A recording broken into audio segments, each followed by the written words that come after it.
Assalamualaikum warahmatullahi wabarakatuh. Waalaikumsalam. Jumpa lagi dalam Bisa Bagus, Bincang Santai bareng Gus. Sebuah kegiatan yang diinisiasi kawan-kawan PPID dan Humas Kementerian Agama Kota Malang untuk memberikan informasi-informasi penting dan reward kepada anak didik kita yang berprestasi. Kali ini kita akan ngobrol bareng Pak Sofyan, salah seorang auditor Madya dari Inspektorat Wilayah 3. Jenderal Kementerian Agama Wilayah 3. Inspektorat Jenderal itu kayak polisinya Kementerian Agama. Jadi kita semua dalam menjalankan kinerja itu senantiasa diawasi, diberikan monitoring untuk dilihat kita ini amanah atau tidak. Jadi apa yang dilakukan Pak Sofyan ini adalah untuk menjaga kita. Beliau orang tua kita, menjaga kita kalau nakal sedikit dijewer begitu, agar layanan masyarakat bisa diberikan lebih prima lagi, lebih baik lagi, lebih baik lagi. Karena auditor ya, maka kita akan membahas kali ini dengan Pak Sofyan berkaitan dengan gratifikasi, korupsi yang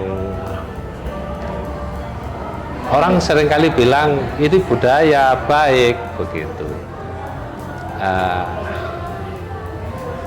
Karenanya sebatas apa sih gratifikasi yang boleh diberikan masyarakat kepada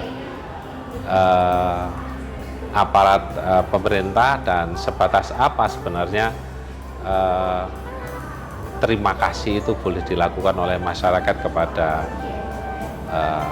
aparat pemerintah, karena sebenarnya kita semua ini digaji negara untuk melayani. Jadi kalau jenengan semua itu ingin berterima kasih ya bayarlah pajak sesuai dengan waktunya, itu sebenarnya sudah cukup ya. Betul. Nah, baik. Assalamualaikum Pak Sofyan. Asli mana Pak Sofyan? Asli Ciamis. Oh, nganu Mojang Sunda ya? Iya. Tapi kalau ini singkatannya Perancis, Pak. Perancis? Iya, peranakan Ciamis. Perancis, peranakan Ciamis. Dia orang Perancis, peranakan Ciamis. Pak Sofyan, jadi di Kementerian Agama ini yang paling lekat kalau sudah bicara gratifikasi itu gratifikasinya kantor urusan agama. Makanya di Kota Malang ini kita punya namanya program pagar nikah, pengendalian gratifikasi nikah. Jadi kita memotivasi kawan-kawan penghulu untuk membawa semacam kalender duduk yang di situ ada tulisan panduan melakukan akad nikah, dan di bawahnya ada kalimat mohon tidak memberikan hadiah kepada penghulu.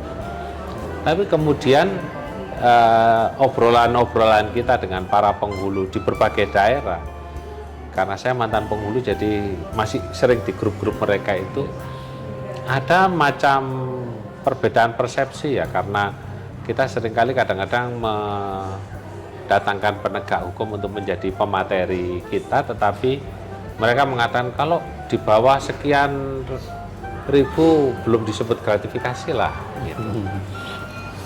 Sebenarnya menurut Inspektorat Jenderal sendiri seperti apa ya gratifikasi di KUA? Pak, kita akan bicara terkait gratifikasi. Iya, iya. Kebetulan kan saya beberapa kali melakukan, dulu kalau zaman saya diinvestigasi Pak, beberapa kali kita mengaudit KUA ya terkait dengan gratifikasi di nikah dan rujuk gitu. Ya, ya. Gitu kan. Memang jadi dilema lah apa gratifikasi itu, karena memang masyarakat terutama ya mungkin mungkin tidak hanya di Malang, mungkin kalau di Malang saya dengar cerita dari Gus itu kayaknya kemungkinan kecil lah karena sudah di backup lah gitu kan sama Gus. Tapi ya berupaya lah, kita berupaya. Apakah nol? Wallahu alam bisawab, karena kita tidak bisa ngawasi satu-satu itu. Betul. Tetapi minimal kita harus tetap berusaha memberikan pengawasan. Ini kalau cerita di daerah lain, wilayah lain, baik di kita nggak bisa nyebutin daerahnya ya, itu masih ada Gus. Misalkan ketika Catin atau Polda Catin datang ke KUA gitu kan, harusnya kan persyaratannya atau langkah-langkahnya itu kan Catin datang sendiri ya, boleh diantar oleh ini kan, oleh keluarganya gitu kan. Kemudian kan di situ ada namanya aplikasi nikah ya, SIMKah web. SIMKah web itu kan. Itu sebenarnya masyarakat atau pengantin bisa ngisi sendiri Gus, ngisi sendiri, nanti baru ke KUA ya. Nah ini gratifikasi ini sering terjadi itu di awal Pak, di awal pendaftaran. Di awal pendaftaran. Itu biasanya staf KUA itu kan Catin kan staf KUA dulunya kan, saya mau nikah gitu kan, gimana syaratnya gitu kan. Walaupun ada bannernya kan, kalau nikah di kantor itu kan Rp0. Kalau di luar kantor berarti kan harus bayar 600.000 ya Pak. Nah itu biasanya gratifikasi itu Pak, ketika daftar sudah dikondisikan gitu kan. Bahkan ada ini kan saya pengalaman ya Pak, pengalaman ketika saya melakukan ini ya, pendampingan atau audit dulu gitu kan. Nah kalau kemarin kan baru pendampingan di satu daerah gitu. Itu ternyata setelah kita wawancara kepada staf kemudian penghulu kemudian sama Catin ya. Itu emang awal masuk sudah dikondisikan mau nikah di mana gitu. Saya mau nikah, misalkan saya mau nikah di luar kantor ya. Nah, kalau di luar kantor itu misalkan nanti berkasnya itu dikasihkan langsung ke pelakuan. Nah mereka di situ Pak, ada ininya, ada perjanjian, perjanjiannya terlarang. Betul Pak. Nah setelah berkas mereka udah dimasukin ke pelakuan, kemudian nanti ada perjanjian di situ, kemudian pulang deh Pak. Pulang itu nanti mampir ke staf tuh Pak, dia ngasih amplop gitu kan. Nah itu kan satu gratifikasi. Gratifikasinya antara ya 25 sampai 150.000 rata-rata Pak, gitu kan. Di antara itulah kisaran gratifikasinya itu di satu daerah satu, kemudian di satu daerah lagi ada lagi Pak, itu bahkan gini, ada juga kerjasama antara sudah dikondisikan oleh kepala KUA. Staf ini harus ngurusin yang seperti itu. Kalau misalkan ada staf yang nggak mau Pak nerima, bahkan nanti dia dipindah bukan di sini lagi, berarti di tempat lain, maksudnya dia bukan bagian terima daftar nikah. Oke. Itu kemudian itu pernikahan di luar kantor Pak ya. Selain gratifikasi juga ada punglinya juga Pak. Itu ada korupsinya juga. Dibilang korupsi gini Pak. Jadi ketika pernikahan itu dikondisikan oleh staf dan operator, ya kan. Misal saya mau nikah di kantor, di luar kantor gitu kan. Nah nanti operator itu dia nulisnya di dalam kantor Pak. Di dalam kantor. Oh, nikah luar kantor tapi di kantor kan? Nah betul, ya kan. Akhirnya kan uang yang 600-nya kan nggak disetorkan Pak. Itu berarti ya ada kawan-kawan yang nakal lah begitu ya. Itu kalau menurut saya korupsi kalau itu Pak ya. Kan? Harusnya ini ya Pak, tapi diambil dari dia gitu. Kira-kira pengandalian dari Irjen, karena sekarang yang saya dengar tidak lagi model audit tetapi lebih ke evaluasi, pendampingan, review. Tapi tetap masih ada punishment ya. Betul. Karena kalau tidak ada punishment kan juga karena manusia ini kan wong hukum agama saja ada wafil kisosi hayatun, jadi dalam kisos itu ada kehidupan, artinya dikasih sanksi yang berat biar tidak melakukan pembunuhan dan begitu. Kalau kemudian di Irjen itu sanksi apa saja sebenarnya yang diberikan kepada penghulu yang dalam tanda kutip nakal ini? Kalau dulu Pak ya, dulu zaman saya investigasi, jadi kan biasanya itu ada gratifikasi, ada dumas Pak, ada dumas masuk ke Ijen, ya kan terkait misalkan gratifikasi ada di KUA itu. Akhirnya nanti Pak Ijen biasanya kalau sekarang kan modelnya sudah belum tidak ya, hanya review, kemudian pendampingan, kemudian tadi evaluasi itu kan. Nah waktu zaman dulu itu kita biasanya langsung ini Pak, action itu kan, diturunin tim untuk menangani itu, untuk menangani kasus di KUA itu terkait dengan gratifikasi, korupsi gitu kan. Nah, kita melakukan ini Pak, BAP, kita cari bukti kan, minimal 2 bukti kan. Kalau sesuai misalkan ini benar-benar ada gratifikasi dan sebagainya, penerbangan atau pungutan juga, itu nanti kita BAP orangnya, kita BAP, kemudian setelah selesai kita tugas, kemudian kita rekomendasi bahwa kesalahannya kita review Pak, kita nggak bisa nggak sembarangan tuh, harus kita review kesalahannya ini, buktinya ini gitu kan Pak. Minimal ada 2 alat bukti kan, itu kita rinci, kemudian direkomendasikan bahwa misalkan kalau gratifikasi paling tidak kan itu hukumannya penurunan pangkat, kemudian bahkan ada yang dicopot jabatannya gitu Pak. Oke. Sampai ke pemberhentian ASN kah? Ada? Ya. Dilihat tingkat kegawatannya ya. Dilihat tingkat ininya pelanggarannya gitu kan. Kaitannya dengan ini Pak Sofyan, seringkali kawan-kawan penghulu kadang-kadang dalam tanda kutip ngedumel. Kita ini tidak boleh menerima hadiah dari masyarakat tapi jaspronya tertunggak terus itu. Betul. Lah mungkin pengawasan dari Irjen terhadap yang tertunggak ini bagaimana? Jadi biasa kan ini dari Bimas Islam Pak ya. Yeah. Itu pernah beberapa kali kita mereview terkait dengan tunggakan Jaspro ya Pak ya. Jaspro itu beberapa kali, kemudian termasuk kemarin yang sebelum bulan kemarin kita juga melakukan review di Jawa Timur kan, di sini termasuk Kota Malang ini juga. Iya bulan April. Bulan April itu salah satu untuk membayar lah gitu kan, membayar tunggakan itu. Tapi saya dengar dari Bimas Islam itu tahun 2004 insya Allah katanya tuntas dulu situ. 2024 dituntaskan. Ya, dituntaskan untuk tunggakan Jaspro-nya. Gitu. Karena kan tunggakan Jaspro itu ada yang masih 2002 itu masih ada yang tertunggak juga Pak. 2022 itu masih ada. Di daerah lain gitu kan ada. Ya mudah-mudahan kemarin janjinya dari waktu kita diskusi gitu kan. Insya Allah katanya tahun 2024 itu tunggakan Jaspro selesai kan. Mas Adib. Bapak-bapak penghulu yang mendengarkan, angin segar 2024 insya Allah tuntas tunggakan Jaspronya.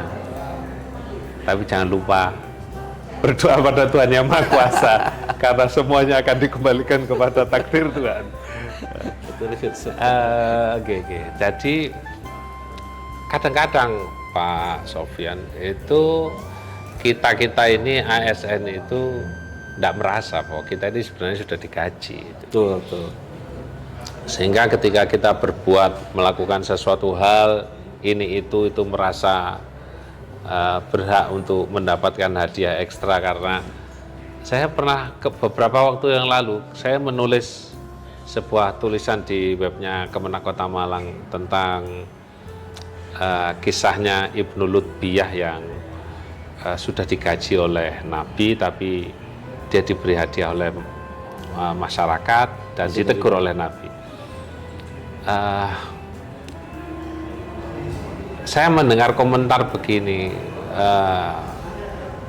kalau seperti itu kapan kayanya? Karena pantat bergerak harus ada nilai tambahnya di dompet begitu. Apa pandangannya Pak terhadap hal yang seperti ini? Sebenarnya kalau tugas penghulu itu Pak kan menikahkan ya, itu merupakan tugas fungsinya Pak. Sudah tugas fungsinya gitu Pak. Itu sebenarnya nggak dibayar juga nggak apa-apa sebenarnya Pak. Ya.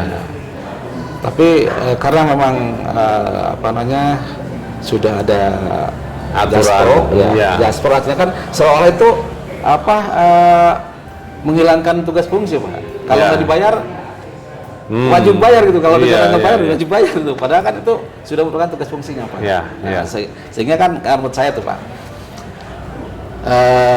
karena sesuai dengan tugas fungsinya itu harusnya pemerintah harus apa ya istilahnya mengkaji ulang Pak.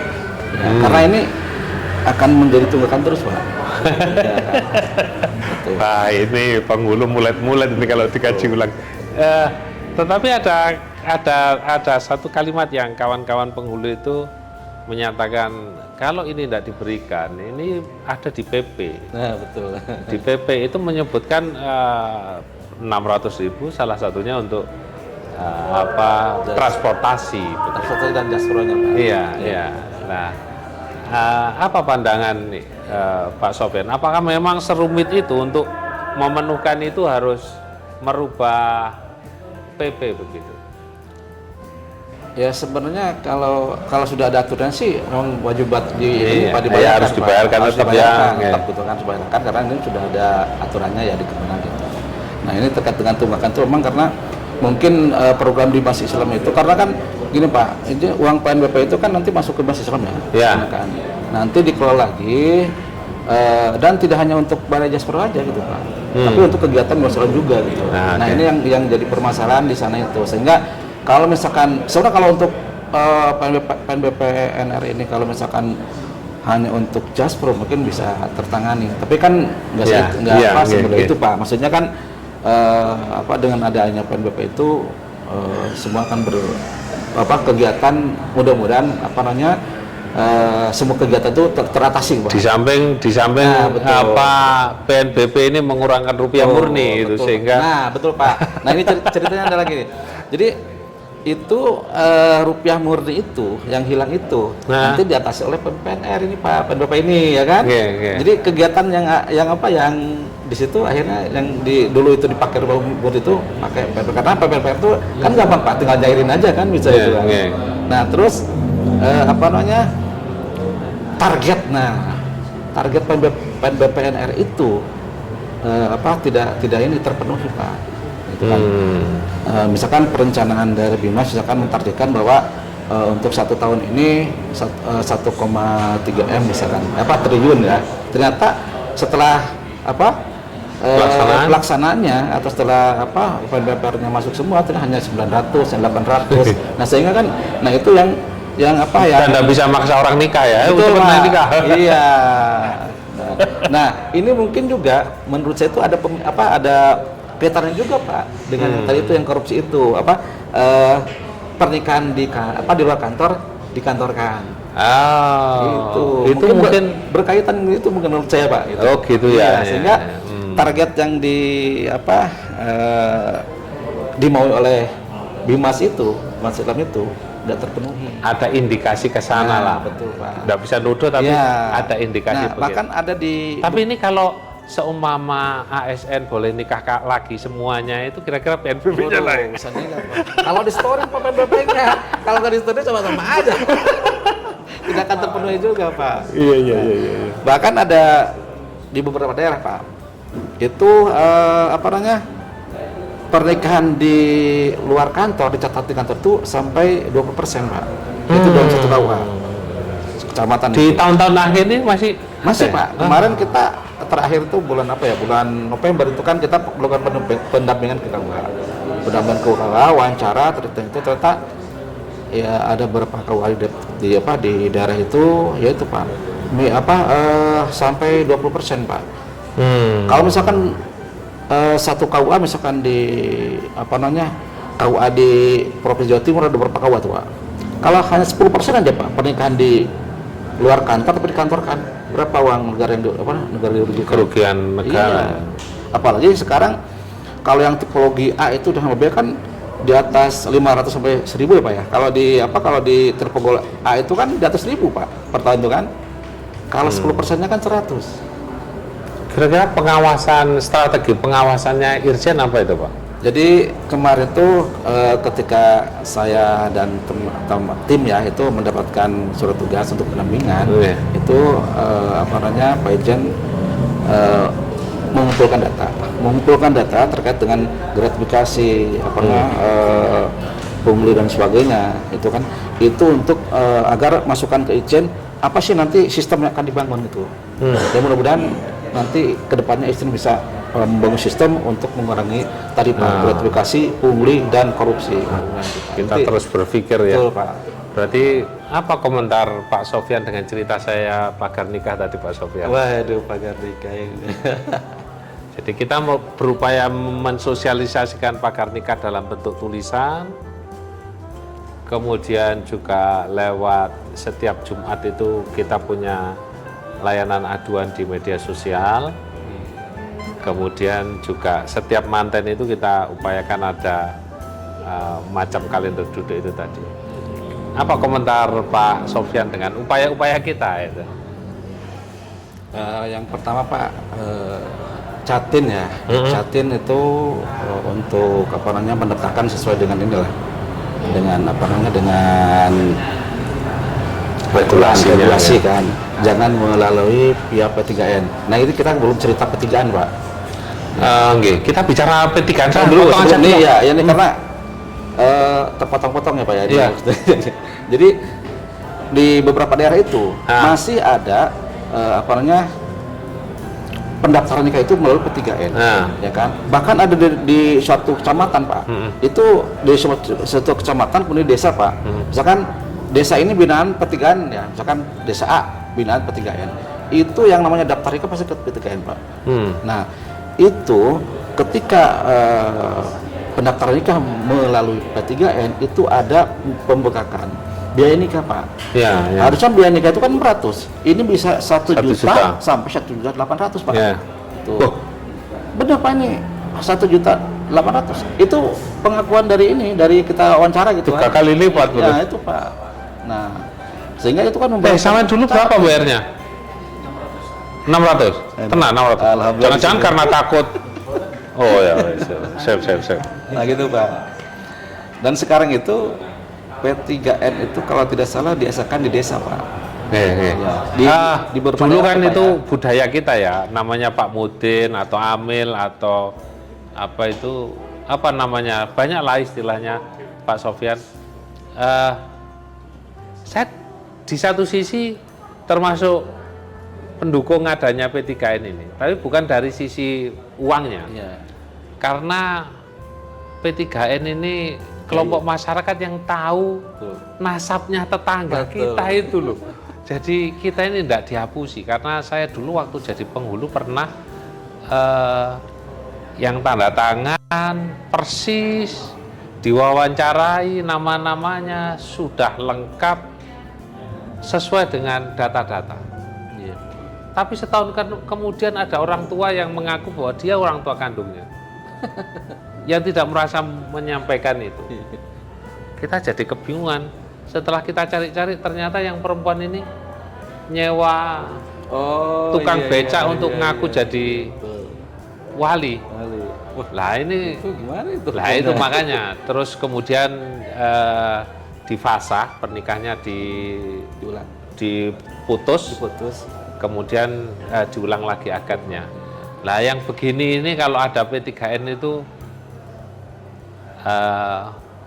meminimalisir, karena masyarakat tahu. Hanya kemudian P3N itu kan tidak dibayar dan tidak ada regulasinya, sehingga kemudian kalau kita memanfaatkan P3N akhirnya ya harus nambah itu. Betul. Terus lagi ini yang agak susah juga ya Pak Sofyan.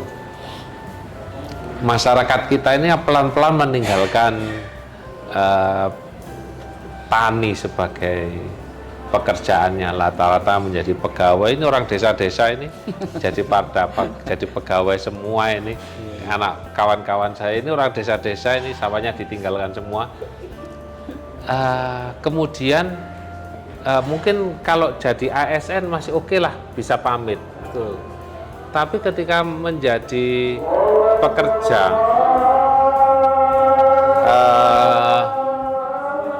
perusahaan itu biasanya kalau izin potong gaji, akhirnya daripada potong gaji nyuruh P3N aja lah. Itu kan juga masalah tersendiri. Betul Pak. Jadi rata-rata setelah saya tanya Pak, catinnya itu pertama katanya saya nggak ada waktu. Yang kedua apa namanya itu tadi Pak, karena ada apa di satu tempat tuh apa istilahnya seperti wajib ketiga itu Pak, gitu kan. Nah itu kalau daerah Pak. Kalau yang di kota-kota biasanya sibuk Pak, sibuk. Saya sibuk mengurusi ini karena saya bekerja, nggak bisa meninggalkan, akhirnya saya P3N gitu. Itu sebenarnya. Padahal kan kalau yang apa normal itu semua gampang aja. Kalau chattingnya bisa input di SIM card itu mungkin lebih cepat kan. Tapi kan sekarang lain Pak. Karena meskipun zaman Komunikasinya sudah generasi milenial, generasi Z itu ternyata masih banyak juga yang gaptek nggak bisa internet itu. Ya. Padahal di apa kalau misalkan chatting nggak bisa masukin nanti datang ke KUA nanti dipandu Pak. Di KUA dipandu nanti untuk masukkan daftar nikahnya di SIM card itu. Dipandu sebenarnya itu. Cuma karena ya mungkin tadi tuh Pak karena apa sibuk kerja kemudian apa ada keperluan lain dan sudah tinggalkan akhirnya dia mewakil ke P3N gitu. Jadi kayak bola ruwet ya kita ini ya. Nah, betul Pak. Apa mungkin ya kerjasama kita itu plus ditambahi dari Kementerian Ketenagakerjaan. Artinya Kementerian Ketenagakerjaan itu membuat regulasi kalau ini faktor kemanusiaan itu Kerjasama dengan ini apa Kemendagri. Ya kan? Nah, artinya kalau ketenagakerjaan itu ada macam regulasi, tidak boleh motong gaji karyawan yang mau daftar nikah. Bisa juga Pak. Iya. Atau mendapat pembinaan nikah, win-win begitu. Nah ini kayaknya ini yang kita belum punya. Nah ini win-win juga kan penting ya Pak. Iya. Nah, win-win juga kadang ketika kita apa tanyain ke penghulu itu, ini win-winnya dilaksanakan tidak gitu, tidak katanya. Kenapa? Karena nggak ada anggarannya Pak katanya. Itu nggak ada anggaran dari apa dari kemarin nggak ada anggaran. Ya kan akhirnya kan itu kan wajib salah satu ya syaratnya ya. Itu. Ada yang bilang yang ini tidak katanya karena nggak ada anggarannya. Ya bergantung anggaran. Betul Pak, ini anggaran. Padahal kan kemudian harusnya kerjasama juga dengan apa namanya puskesmas siapa ya untuk kesehatannya gitu kan harus. Tapi yang kemarin kita periksa sih sudah Pak, sudah kerjasama dengan puskesmas sudah. Cuma ya di win-winnya ini yang masih ada yang belum ini yang dilaksanakan karena keterbatasan anggaran. Oke. Ya. Kira-kira prosentase, boleh tahu enggak prosentase dalam tanda kutip KUA melanggar itu di Indonesia itu masih wilayah mana yang paling besar? Yang jelas di Jawa Pak lah. Jawa ya? Pulau Jawa lah gitu kan. Ya kan karena produknya lebih banyak Pak. Iya. Iya. Apakah karena orang luar Jawa lebih jujur-jujur gitu? Bukan Pak, karena produknya lebih banyak aja gitu kan. Gitu, dan ya? kemudian kita juga yang kita periksa kebetulan dumasnya kebanyakan dari Jawa. Maksudnya dari Pulau Jawa gitu. Pulau Jawa Barat, Jawa Tengah. Jangan-jangan yang di luar Jawa nggak ngerti gimana caranya dumas gitu. Nah ini gini Pak, kalau yang luar Jawa itu dulu waktu saya jadi investigasi pernah Pak, itu awalnya dari Sumatera Utara. Dumasnya itu kabupatennya apa ya? Sumatera Utara. Ya, Sumatera Utara. itulah pokoknya. Kabupatennya itulah pokoknya itu. Iya, siap. Nah, itu awalnya ada Dumas ya kan ke sana, ternyata ya itu tadi Pak, pernikahan yang di luar kantor dikantorkan, gitu kan. Waktu itu kan SIM-nya kan masih apa ya? Awal terbitnya ini Tahun berapa itu? Terbitnya ini pembayaran 600 itu, Pak, 600 itu. Oh, 2014. Nah, setelah 2014-an Pak, kita meriksa tahun 2015 kalau nggak salah. Gitu. Kita ke KUA, kemudian kenanya memang kita informasi kan udah ada Pak, gitu kan. Ini sekian gitu kan. Gitu. Dan tidak dibayarkan di kantor. Nah itu kan kalau di yang kuning itu apa namanya? Berkasnya kuning itu? N. Nah buku N itu nanti kan ada diketahui Pak tuh di belakangnya ada pernikahan di mana gitu kan, alamat ini gitu kan. Nah kalau misalkan alamat ini berarti kan artinya kan di luar kantor Pak. Nah kita nanti minta itunya Pak, setorannya. Itu penghulunya berarti tidak cerdas itu. Itu awal Pak, tahun 2015 tuh Pak. Iya. Kok mau menipu kok tidak cerdas ya? Itu dia Pak. Kenapa menipu ditulis begitu ya? Tulis di kantor kan tidak ketahuan ya? Betul Pak. Memang ini waktunya apes Ini Pak. saya tidak sedang mengajari menipu loh ya. Ya, tetapi itu tadi Bapak Ibu sekalian pemirsa, bahwa sepandai-pandai tupai melompat itu pasti akan jatuh juga. Sedalam-dalam bangkai ditanam itu pasti akan keluar baunya. Makanya mari sama-sama kita berintegritas, sama-sama menikmati sebagai pelayan masyarakat, bukan sebagai kuli yang setiap bekerja harus dibayar, gitu nggih. Terima kasih Pak Sofyan sudah berkenan ngobrol dengan kita kaitannya dengan ini promosi kita untuk aplikasi non aplikasi kita, inovasi non aplikasi kita, yaitu pagar nikah, pengendalian gratifikasi pelayanan nikah, di mana kita berupaya mengajak semua penghulu-penghulu kita di Kota Malang untuk berani menolak hadiah, berani menolak gratifikasi sebagai bentuk pelayanan prima kita. Tetapi sebaik apapun dakwah itu masih butuh hati yang terbuka, karena kalau di Quran itu ada istilahnya Pak Sofyan, khotamallahu ala qulubihim wa ala sam'ihim. Kalau sudah dicap hatinya dan pendengarannya, kemudian dia tidak akan bisa mendengar apapun. Pokoknya aku kudu ngene ya, begitu. Ini yang kalau yang sudah begitu ya kita sudah tidak bisa apa-apa. Tetapi ala kulihal podcast ini dalam rangka upaya kita bareng-bareng, ayo kita saling jujur, kita layani umat dengan lebih baik lagi. Moga-moga ini jadi wasilah kita untuk mendapatkan ridho Allah. Saya Ahmad Samton Mastuki, Kepala Kantor Kementerian Agama Kota Malang. Salam integritas. Assalamualaikum warahmatullahi wabarakatuh.